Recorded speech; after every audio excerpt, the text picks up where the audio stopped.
Flynn had a very successful career in the Army, went to the very top of the intelligence community, later served as President Trump's national security advisor until he was unfairly and probably illegally targeted by the FBI. But his knowledge in the sphere of national security is unquestioned, and his expertise in Afghanistan is far-reaching. General, welcome back to Newsmax. How are you? I'm doing great, Greg. Thanks for having me back. You bet. What are your thoughts this catastrophe that we're still witnessing? Yeah, so let me reel off a few things, because I think I want to take this from a different perspective, and I hope that we have the time to cover a couple of things. But America is reeling right now from crisis to crisis.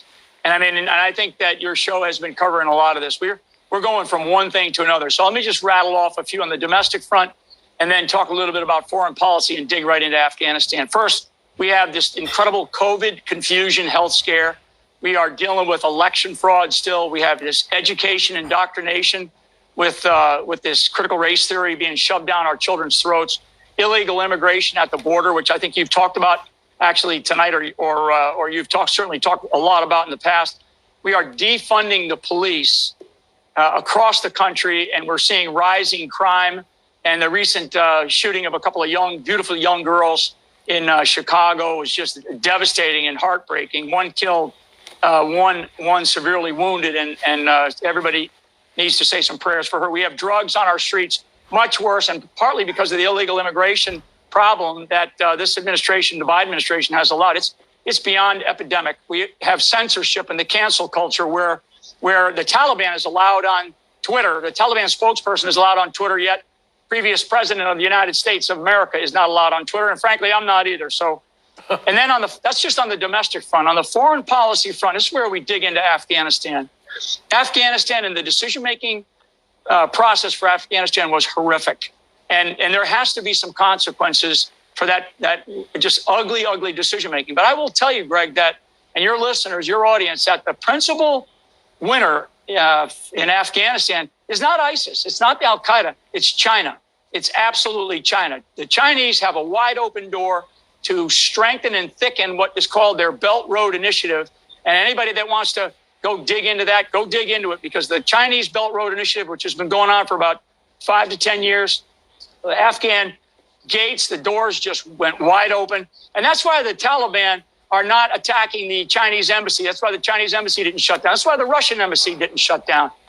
The other areas are Taiwan. I'm very, very concerned about what we're watching over in the Pacific right now in the Straits of Taiwan, and some of the incursions by the Chinese military, particularly their Navy and their Air Forces. They've already violated a whole bunch of various engagement zones over in Taiwan. The apathy by our government, by our administration, the poor decision-making, the uncertainty that's coming out of, just the spokespeople in the Pentagon right now, whether it's Kirby or whether it's that two-star that's the spokesperson for the Joint Staff.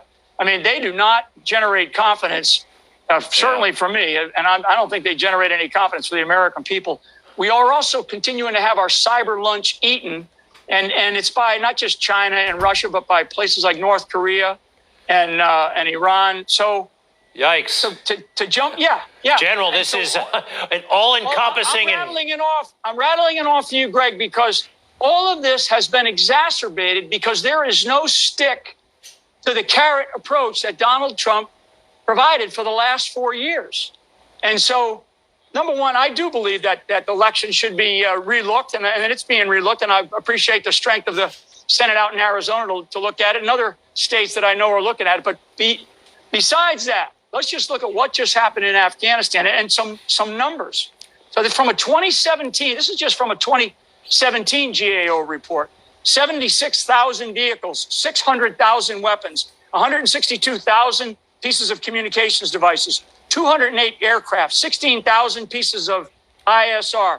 That's from a 2017 GAO report.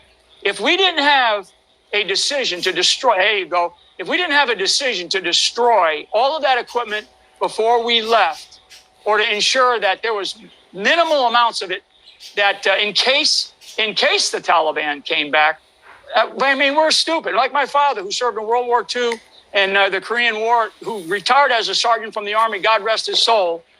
He used to tell us it's better to be tough and smart than tough and stupid. And we're looking really stupid right now. So, General, my goodness. First of all, the conditions that you lay out, it sounds a little. The opportunity is ripe for a strong Republican once again. Who knows? Maybe Donald Trump. He was on the show last night. He's obviously thinking about it.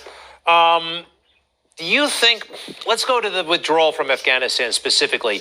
Obviously, they screwed it up. There are some very basic things they didn't do. The intelligence suggested that, yes, the Army could fall right away. Now they're denying all of that stuff. It almost suggests that it was... I'm sorry, General. I'm sorry. My question to you is, it almost seems that it may have been deliberate, this kind of, or it could be incompetence, but what do you make of that? I think that there is great tension right now, and I'm hearing some of this, that there's great tension between the military, the Department of Defense, so the uniformed military, the Department of Defense, which are two separate parts of the Department of Defense, and they operate a little bit differently. They work together, obviously, and there's great tension between those two components of our defense system and the White House. And I would tell you that there's a god-awful lot of incompetency over in the White House right now. And the types of people that we have. I mean, I know some of these people. They look down their nose at the military, with a level of arrogance that just oozes out of them. Now, that said, I am not going to sit here and tell you that this was intentional, or this is a false flag like I'm seeing all over social media.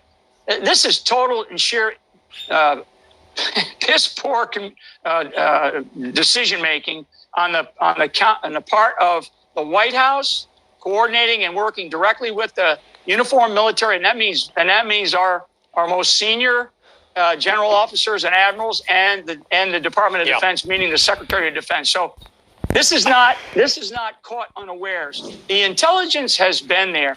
The speed in which the Taliban moved. I mean, my God, come on. We've known about this. I've been watching this for the last 6 months. I've been talking about it. There's a lot of reporting going back 3 or 4 months ago, when the Biden administration made some very, very strategic decisions about things that they were no longer going to do, that Donald Trump's administration was doing in Afghanistan, precision strikes. Again, keep the stick out there.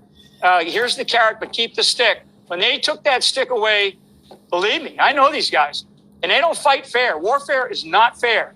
And what we have to do is we're going to have to start showing up differently. For the Department of Defense to say that they don't know how many how many American citizens are on the ground in Afghanistan. So what do we have? Do we have 10,000, 20,000, 40,000? That's ridiculous that they don't know. Hey, General, listen, I got to go, unfortunately, but real quick, who loses their job, if anybody, right away? I can think of a lot of people who should. Does anybody lose their job? Chairman of the Joint Chiefs, Defense Secretary, National Security Advisor, who? Well, I don't know. I would just say that there has got to be some soul searching, and there has got to be a consequence paid over this debacle. This is the largest non-permissive, non-combatant evacuation operation in the history of the United States of America. This is a horrible situation. There has to be consequences. General Michael Flynn, many years of continued service, I believe, in your future. Many, many thanks, sir. Thanks, Greg. Thanks for having me on.